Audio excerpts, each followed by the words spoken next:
Pokémon Red and Blue. When these games dropped in the late 90s, they completely took over my childhood. I was only 4 years old in 1998. I was so young, I couldn't even read yet.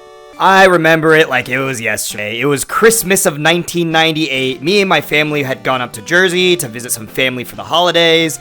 I got my first Game Boy and my very first Pokemon game, and I was thrilled. I grew up playing platformers like Super Mario World, so this was my first real RPG, and then I was just completely stunned when I realized I can't read anything in this game. I couldn't read the menus, I had no idea what anyone was saying, I was completely lost. Meanwhile, my cousin, who was 2 years older than me, could already read. I'll never forget how he was bragging that entire Christmas about how much further ahead he was gonna get than me. After that Christmas, my mom had to step in and help me through my very first Pokemon playthrough. My mom had moved from Colombia to the United States in 1991 when she had married my dad. By 1998, her English had improved a lot, but she was still learning how to read and it wasn't perfect. Even then, she still went out of her way all the time to sit with me and help me get through the game. I remember seeing her read through that game manual, sounding out every word. Her accent was like way thicker back then, and she would tell me what I'd have to do next. She was actively improving her English while helping me play the game. And those are just some core memories I'll never forget. As the years went on, my cousin was always the cooler older cousin. He was signed up for sports, he was more popular with the girls, and he could beat me in any game we played. That Christmas of 1998 marked the start of one very real, very OG rivalry, with someone who always felt like they were one step ahead of me. And that's exactly what today's video is about, the absolute genius of the Red vs. Blue rivalry in the first Pokemon games. Today we'll be breaking down why this is still the greatest rivalry in Pokemon history, why finally beating Trainer Blue feels so incredibly satisfying, and how Red's unbreakable silence is exactly what makes him the most iconic trainer in the entire franchise. Now, not to be confused with Ash and Gary from the anime, those two are very different characters, but the anime definitely keeps Blue's spirit alive in Gary. I promise you that I will become a Pokemon Master and make the town of Pallet known all around the world! I don't know what they were thinking, but in the anime they gave Gary a sports car and a bunch of cheerleaders who were always cheering him on. 10 years old, by the way. He was the whole arrogant package, but they like cranked it up to cartoon levels. It was pretty funny, I'm not gonna lie. If you showed up on time, you would have seen that I got the best Pokemon from Professor Oak. But the core character and the idea was still there. Blue was that guy. Every game gives you a rival that contrasts you within your journey. Some rivals are your friends, some are cruel, some are energetic and goofy, and personally, I think some of them are pretty lame. But the original Blue, he was something special. Pure, unfiltered, antagonistic energy. No redemption arc, no friendship, just non-stop cocky superiority from start to finish. And that's exactly why Red vs. Blue still feels so special. The original and classic Pokemon rivalry that proves that actions are stronger than words. So let's talk about how Game Freak stacked the entire deck in Blue's favor, only for Red's silent determination to completely flip the script. Blue is written to be better than you. From the second you walk into Professor Oak's lab, Blue is positioned as the arrogant prodigy who's always one step ahead of you. Loud, flashy, and constantly gloating. But Trainer Red? Completely silent. Not a single line of dialogue ever. Blue doesn't just talk a big game. The game is literally designed to make him feel actually better than you in every single way possible. Every mechanical advantage, every narrative flex, even his sprite art. He just looks confident. He's posed to look cooler. He just straight up looks cooler than you, and I think that's the point. The game wants you to feel like he is better than you.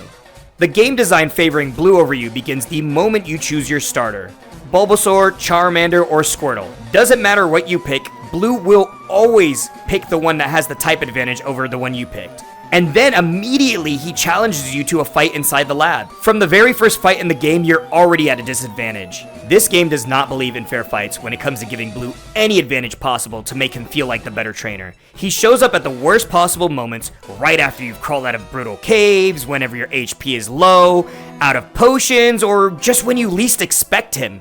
There are 8 rival battles in total, and almost every single one feels like a deliberate surprise. In your second battle with him on Route 22, he spams Sand Attack with his Pidgey, making you miss over and over and over again. The game actively wants you to struggle against him. It doesn't want the fights to feel fair. The game is designed to make sure you know he's supposed to be the better trainer. In your third rival battle, you just finished making it out of Mount Moon, only to find that Blue runs into you on Nugget Bridge. Assuming you're not expecting this fight, it is completely possible to miss the Pokemon Center and walk straight into this literal ambush. To progress the game, you do have to beat him with every encounter, but each fight is usually a struggle.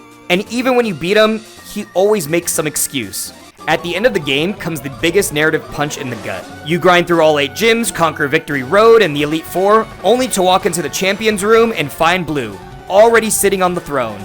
He has beaten the Elite Four before you even arrived. Blue becomes champion before you. He even has his own sick champion theme, and personally, I think it's still one of the best champion themes in the entire series. It feels epic. It feels like this is it. You are face to face with the man who has always been 2 steps ahead of you, who has always been relentlessly slandering you, making excuses for whenever you do beat him. This battle feels so iconic because this is what the game has been building up to.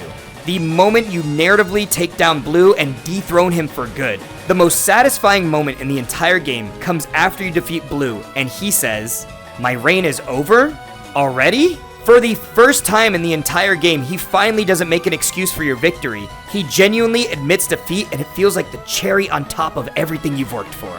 Throughout the entire game, Blue is insufferable. Every encounter is pure taunting. You say nothing. You stay silent, and you keep winning anyways. That silence lets you become the quiet underdog who proves your rival wrong through pure actions. Game Freak didn't just create a rival, they created the perfect foil. Blue gets all the glory, all the cocky lines, and all the advantages. He's the flashy prodigy who's supposed to win until your silent determination says otherwise.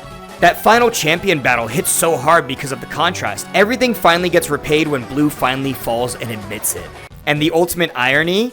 Everything Blue spent the whole game gloating about, being the strongest, becoming champion, being the very best, is exactly what Red became. And the humiliation doesn't end there. In Gold and Silver, we discover that Blue has been completely downgraded to the 8th gym leader of Kanto. The once cocky prodigy who was always 1 step ahead of you is now just handing out Earth badges. It's kind of poetic. You can encounter Blue before battling him and he will tell you, "I was once the Kanto champion." Although, it was short-lived thanks to Red. Trainer Blue will forever fester in his salt. And it's satisfying because you saw someone who talks so much shit finally fall and get dethroned. Red's silent aura is so perfectly crafted that his most iconic line in the entire series isn't even a real line. In Pokemon Gold and Silver, after you defeat Champion Lance, you can climb up to Mount Silver and find Red waiting as the post-game boss. He just looks at you and says nothing. How ironic is it that one of the most iconic lines in all of Pokemon is pure silence? Red doesn't even need the champion title to prove he's the greatest. Even though Lance is the official champion of Kanto and Johto, Red's actions from the first game spoke so loudly that he became such a legendary figure. And musically, Red's theme on Mount Silver when you battle him is an absolute masterpiece. It is literally the Pokemon title screen turned into an epic battle theme. They made this trainer Red's theme because he is the greatest trainer of all time. People have argued that Red isn't the greatest trainer because Gold beat him. But I think that's missing the point. There is something so incredibly powerful about fighting and defeating a character that you created. The same silent kid who became the champion of Kanto reached his absolute peak only for you to return years later as a new trainer and beat him. Red has nothing to say. He takes the fair defeat with pure humility.